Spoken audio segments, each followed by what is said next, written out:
Bengal tiger ఇంత మంచి hit చేసిన ప్రేక్షకులందరికీ నా నమస్కారాలు, కృతజ్ఞతలు. ఈ బెంగాల్ టైగర్ మాత్రం హిట్ అవ్వాలని మనస్ఫూర్తిగా నేను దేవుడిని కోరుకున్నాను. ఇప్పుడు దేవుడిని సినిమాల గురించి కోరికలు నేను కోరను.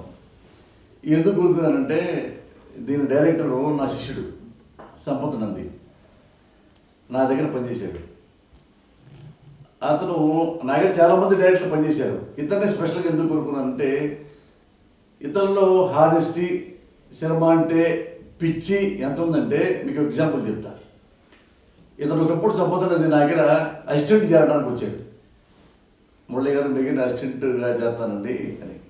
ఏం చేస్తున్నామంటే బీఫామ్ చదువుతున్నాను, ఇప్పుడు సెకండ్ ఇయర్ చదువుతున్నాను. నేను ఏమైనా చదువు మధ్యలో ఆపి రావు తప్పు, నువ్వు బీఫామ్ ఫినిష్ చేసి డిగ్రీ పెట్టుకుని నాకు చూపించు, అప్పుడు నేను అసిస్టెంట్గా పెట్టుకుంటానని చెప్పాను. పెట్టుకుంటారు సార్ అన్నాడు. నిజంగా పెట్టుకుంటాను అని వెళ్ళిపోయి ఖాళీకి వెళ్ళిపోయా. ఆఫ్టర్ 1.5 years మన సంపద అనేది నా ఇంటి ముందు ఉన్నాడు. సార్ ఇదిగో డిగ్రీ బీఫామ్స్ ఫినిష్ చేశాను, పాస్ అయ్యి వచ్చాను, సర్టిఫికేట్ వచ్చాను, మీరు నాకు పెట్టుకుంటారు మాట ఇచ్చారు అన్నాడు. నాకు ఆ కుర్ర నాకు గుర్తున్నాడు సంపద నంది. నాకు వాళ్ళలో ఉన్న సిన్సియారిటీ, సినిమా అంటే ఎంత పిచ్చి, ఎంత ప్రేమ అనేది నాకు నచ్చి అతన్ని వెంటనే పెట్టుకున్నాను. నాకు 3-4 సంవత్సరాలు పనిచేశాడు. తను డైరెక్టర్ అయ్యాడు. One of the good director అయ్యాడు తెలుగు ఇండస్ట్రీకి. సినిమా ఇండస్ట్రీకి పనికొస్తున్నాడు, నాలాంటి గురువులకి పనికొస్తున్నాడు. అందుకని అలాంటి నాకు ఇష్టమైన సంపద నంది సినిమా ఆడాలని ఎందుకో ఈ సినిమా దేవుడికి దండం పెట్టుకున్నా. దేవుడి దయ వల్ల, మీ 2 రాష్ట్రాల తెలుగు ప్రజానీకం దయ వల్ల, మీ దీవెనల వల్ల ఈ సినిమా మంచి హిట్ అయింది. మళ్ళీ మళ్ళీ మీకు చాలా చాలా థ్యాంక్స్ చెప్తున్నా. ఈ సినిమా హీరో రవితేజ నాకు 1980 నుంచి తెలుసు. నన్ను ఎప్పుడు మచ్చు మచ్చు అని గుర్తుంటాడు. అంటే తమిళనాడులో మచ్చా మచ్చా అని పిలుచుకుంటాం కదా, అట్లా మద్రాసులో నా పరిచయం. నాకు మద్రాసులో రవితేజ పరిచయమైనప్పుడు ఏంటంటే రోడ్డు మీద నడిచి వెళ్ళేవాడు, తిరగడానికి కారు కూడా లేదు, వేషాల కోసం ఆఫీస్కి వచ్చేవాడు. కానీ మెంటాలిటీ ఒకేలా ఉండేది.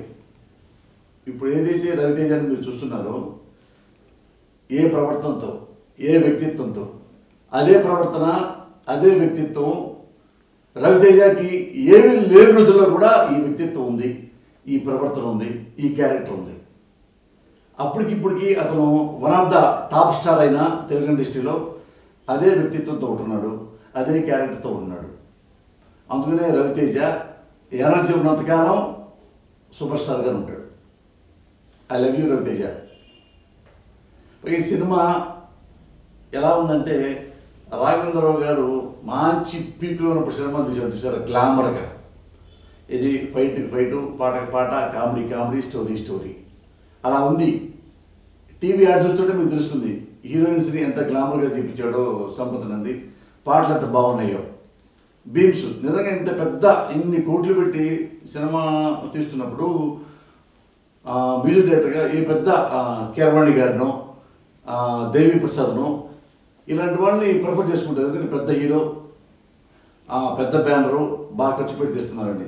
కానీ సంపత్ నంది టాలెంట్, నేను ఎలాగా ఓ టాలెంట్ గుర్తించి అసిస్టెంట్గా పెట్టుకునేవాళ్ళం కుర్రాళ్ళని, అలాగే ఈ బీమ్స్ అనే వ్యక్తి ఆ టూల్స్ విని ఇవి బాగా నచ్చినాయి.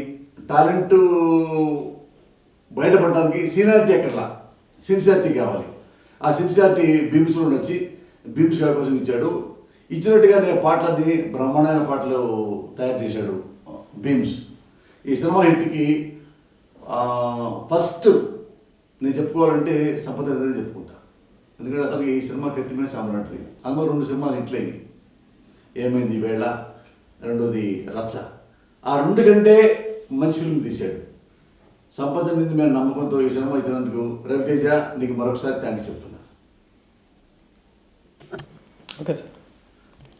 ఇంత మంచి సినిమాలో నాకు ఎంత మంచి వేషం ఇచ్చాడంటే నా శిష్యుడు celebrity Shastri. I'm Arjun, still virgin.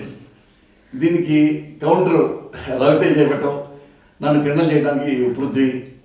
జలగా Raviteja పక్కన బ్రహ్మానందం గారు, ఇలా స్టార్ కమెడియన్స్ ఉండేవాళ్ళు ఒకప్పుడు.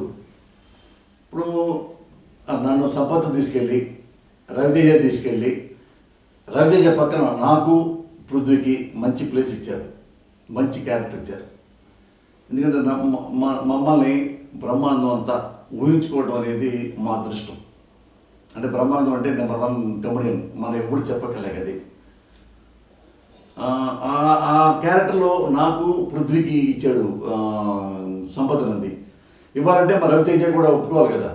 ఇది ఏమయ్యా నా పక్కన మరి అంతకుముందు నేను బ్రహ్మానందం మంచి కాంబినేషన్ సినిమాలు తీసాం, మరి ఇప్పుడు ఈ ప్లేస్లో పోసానికి ఇష్టపడాలి, ఈ ప్లేస్లో పృథ్వీని పెడుతున్నామని. కానీ అవి ఏం అడగడు. రవితేజ ఏంటంటే కొత్త పాత ఏం చూడటం, బాగుంటే అడుగుతాయా, బాగపోతే దొబ్బుద్ది, ఇదే పాలసీ ఉంటాడు తప్ప పెద్దోడు కావాలి, మా క్యాస్టోడు కావాలి, బాగా ఖర్చు పెట్టేవాడు కావాలి, ఈ టైపు మెంటాలిటీ కాదు. కాబట్టి ఈ ప్లేస్లోకి నేను పృథ్వీ రాగలిగాం. మా ఇద్దరికి ఎంత మంచి క్యారెక్టర్లు ఇచ్చాడో సంపత్ నంది. థియేటర్లో మా ఇద్దరు క్యారెక్టర్స్ అంత బాగా పండినాయి. రవితేజ కాంబినేషన్లో రవితేజ నేను పృథ్వీ మా సీన్లన్నీ ఎక్స్ట్రాడినరీ. ఎంత బాగున్నాయి అంటే one of the best comedy tracks ఈ మధ్యకాలంలో, ఫస్ట్ హాఫ్ కానీ సెకండ్ హాఫ్ కానీ. అందుకని ఈ కామెడీ కూడా ఈ సినిమాకి ఎంత ప్లస్ అంత ప్లస్. అంత బాగా డైలాగ్స్ రాశాడు సంపత్ నంది.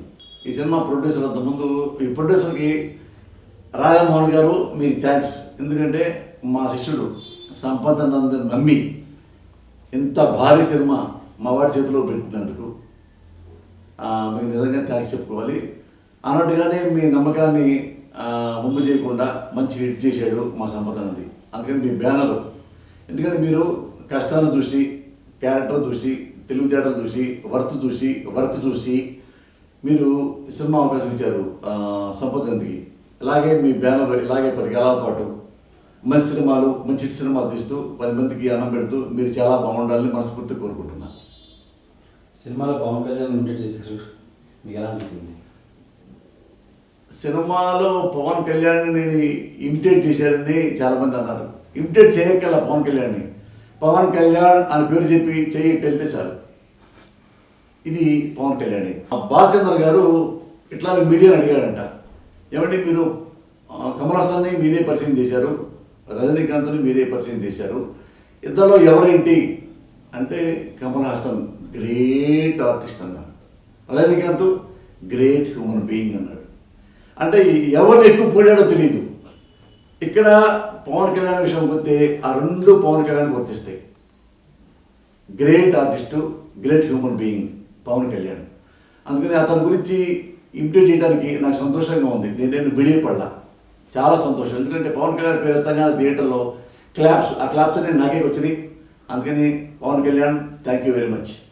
జర్నీ అనేది చాలా కష్టం. సినిమా జర్నీ, ఒక రియల్ ఎస్టేట్ అంటే ఎక్కడో చోట రేట్ వస్తే పెరుగుతుంది, ఒక గవర్నమెంట్ ఎంప్లాయర్కి రిటైర్ అయితే ఏదో ఒకటి ఉంటుంది. కానీ బట్ సినిమా ఆర్టిస్ట్ కానీ డైరెక్టర్ కానీ ఇక్కడ ఉన్న టెక్నీషియన్లు కానీ 24 క్రాఫ్ట్స్కి ఒక శాపం ఉంది. ఏంటంటే అది ఎప్పుడు వస్తుందో తెలియదు, ఎప్పుడు వెళ్ళిపోద్దో తెలియదు.